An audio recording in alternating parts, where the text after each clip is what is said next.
Hello friends, welcome in my channel. तो आज की हमारी टॉपिक है नेक्रोसिस।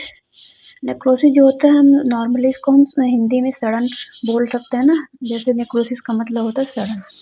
फिर हम इसमें पढ़ते हैं जैसे नेक्रोसिस का इंट्रोडक्शन क्या है। जैसे फर्स्टली क्या लिखा है, नेक्रोसिस।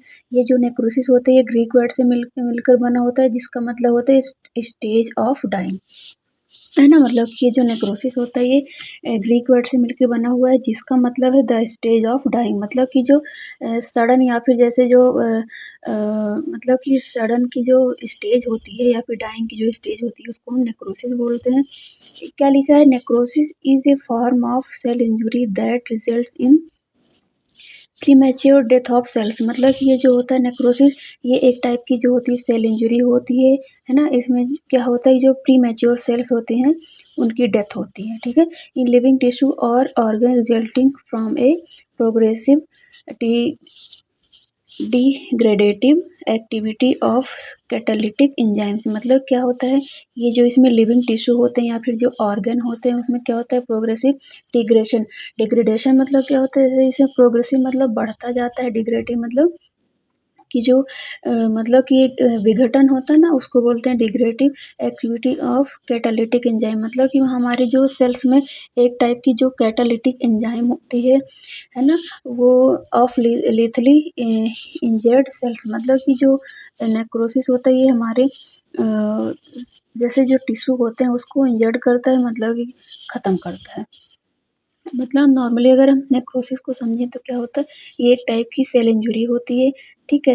और उसके बाद these enzymes are derived either from dying cells themselves autolysis और from lysosomal enzymes of leucocytes referred to as heterolysis, है ना। मतलब कि ये जो एंजाइम पाए जाते हैं वो क्या derived either from dying cell, मतलब कि डाइंग सेल होते हैं, या फिर इसको हम ऑटोलिसिस बोल सकते हैं, और फ्रॉम लाइसोसोमल एंजाइम्स। मतलब कि या फिर जैसे जो एंजाइम होते हैं वो मतलब लाइसोसोम होता है, वहाँ से अगर कोई एंजाइम निकलते हैं तो उसको बोलेंगे लाइसोसोमल एंजाइम्स ऑफ ल्यूकोसाइट्स, ठीक है, रिफर टू एज हेटेरोलिसिस। और हम इसके अब कॉजेज़ के बारे में पढ़ते हैं। कॉजेज़ क्या है, necrosis can be caused by various agents such as hypoxia, chemical, physical agent, microbial agent and immunological injury. मतलब कि इसके कॉजेज़, मतलब हम क्या पढ़ेंगे कॉजेज़ में, कि नेक्रोसिस कैसे हमको हो सकती है, ठीक है। इसके मतलब मेन फैक्टर या फिर कॉजेज़ क्या हैं। तो इसमें फर्स्ट क्या है, जैसे हाइपोक्सिया होता है, हाइपोक्सिया की वजह से नेक्रोसिस फॉर्म हो सकती है। फिर है केमिकल एजेंट हो गया ना, केमिकल एजेंट जैसे कि मतलब कोई केमिकल हो गया। फिर फिजिकल एजेंट जैसे कि हमारे बॉडी में कोई जैसे चोट लग जाती है, ठीक है, इंजुरी हो जाती है, तो उस केस में भी नेक्रोसिस फॉर्म हो सकता है। या फिर microbial agent, microbial agent in the sense जैसे कि हमारे बॉडी में अगर कोई मतलब माइक्रोबियल या फिर जैसे कि कोई इन्फेक्शन हो जाता है, तो उसकी वजह से, इन्फेक्शन की वजह से भी नेक्रोसिस फॉर्म हो सकती है।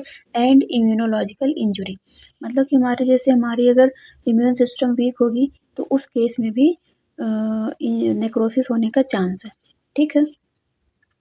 फिर जैसे इसमें इम्यूनोलॉजिकल इंजरी मतलब मान लो हमारा जैसे कि इम्यून सिस्टम जो है बहुत वीक है, तो उस केस में अगर हमको ज़रा सी भी चोट अगर लग जाती है तो उसमें क्या होगा, मतलब कि आसानी से वो ठीक नहीं होगा। जैसे कि हम अगर देखें डायबिटीज़ मेलाइटस के जो पेशेंट होते हैं, उनमें अगर जैसे कोई इंजरी हो जाती है तो जल्दी मतलब कि हील नहीं होती, कि बल्कि वो बढ़ती चली जाती है। तो वही बोल रहे हैं, जैसे जो मतलब डायबिटीज़ मेलाइटस के हो गए या फिर जैसे कोई पेशेंट जैसे एचआईवी एड्स के भी हो गए, तो उनकी जो इम्यूनिटी होती है वो वीक होती है ना, तो उसकी वजह से मतलब अगर उनमें कोई इंजुरी हो जाती है या फिर कोई चोट लग जाता है तो वो जल्दी से हील नहीं होता है, तो उस केस में भी नेक्रोसिस फॉर्म हो सकता है। फिर है इसमें मॉर्फोलॉजिकल टाइप्स ऑफ नेक्रोसिस।